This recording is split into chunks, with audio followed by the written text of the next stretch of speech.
शांति। मुरली प्रश्न उत्तर श्रृंखला भाग 7 में आपका स्वागत है। इस वीडियो में मुरली संबंधित भाई बहनों के 5 प्रश्न लिए गए हैं। प्रश्न 1। बाबा ने मांगने से मना किया है।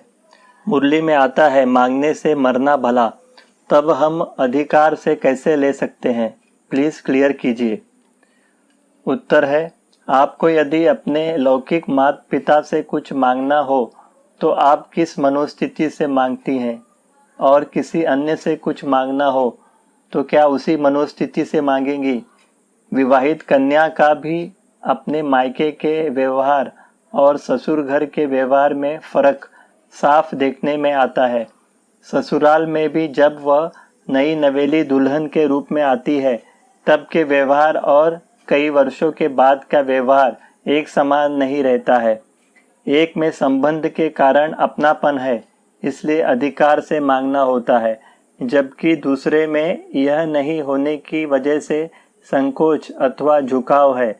जहाँ पर प्यार, मित्रता और घनिष्ठता है, वहाँ संबंध का निर्माण होता है, जिससे अपनापन अनुभव होता है, और जहाँ अपनापन होता है वहाँ अधिकार स्वतः पैदा हो जाता है।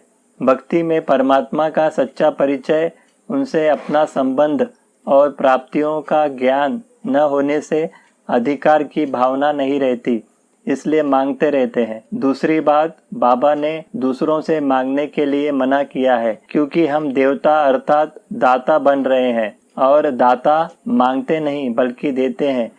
बाबा के जब हम बच्चे बनते हैं तब भक्त नहीं रह जाते, अधिकारी बन जाते हैं, और मांगने की वृत्ति धीरे धीरे समाप्त हो जानी चाहिए।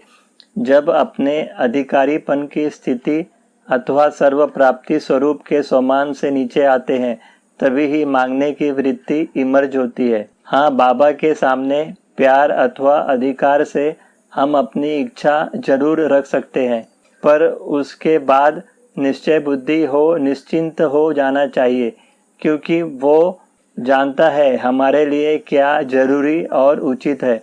बस पूर्ण रूप से विश्वास और सही वक्त आने का इंतजार करना पड़ता है। प्रश्न 2।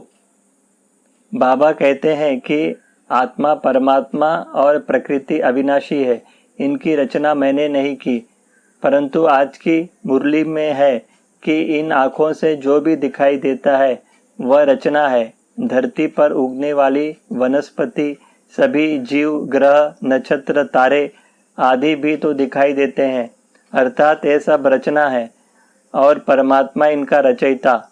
जबकि प्रकृति के ये 5 तत्व तो अनादि है। कृपया स्पष्ट करें।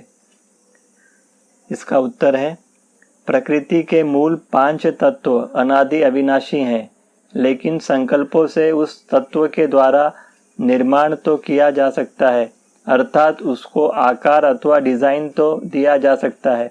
जैसे सोनार सोना नहीं बनाता, पर उसके दागिने तो बना सकता है। इसे भी ऐसा ही समझना।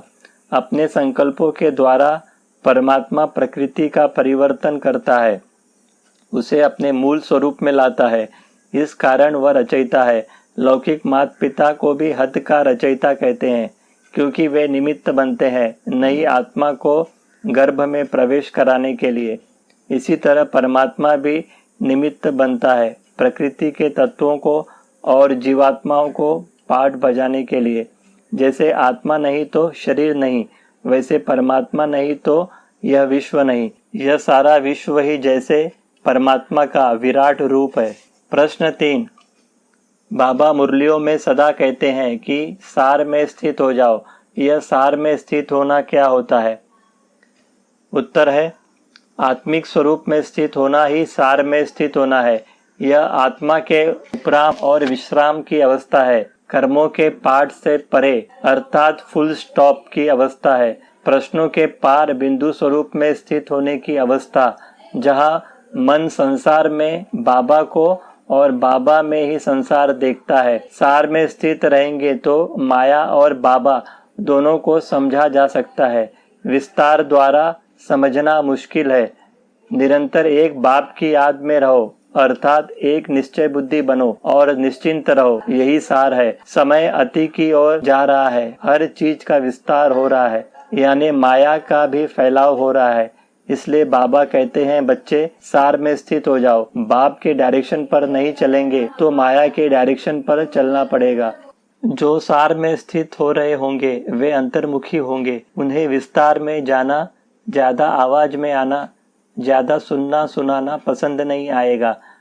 यह हर कोई स्वतः चेकिंग कर सकता है।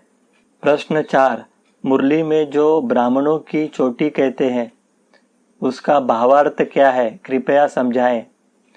उत्तर है, किसी भी सर्वोच्च स्थान अथवा शिखर को चोटी कहा जाता है, द एपेक्स और द टॉप मोस्ट पॉइंट, जैसे पर्वत की चोटी अथवा मस्तक की चोटी। परंतु मुरलियों में बाबा ने विराट रूप में ब्राह्मणों को चोटी के रूप में संबोधित किया है, क्योंकि ब्रह्मा मुख वंशावली ईश्वरीय संतान होने की वजह से अन्य वर्णों की तुलना में उनका स्थान सर्वश्रेष्ठ व सर्वोच्च है, और उसके पश्चात ही देवता, क्षत्रिय, वैश्य व शूद्र वर्ण क्रमानुसार आते हैं।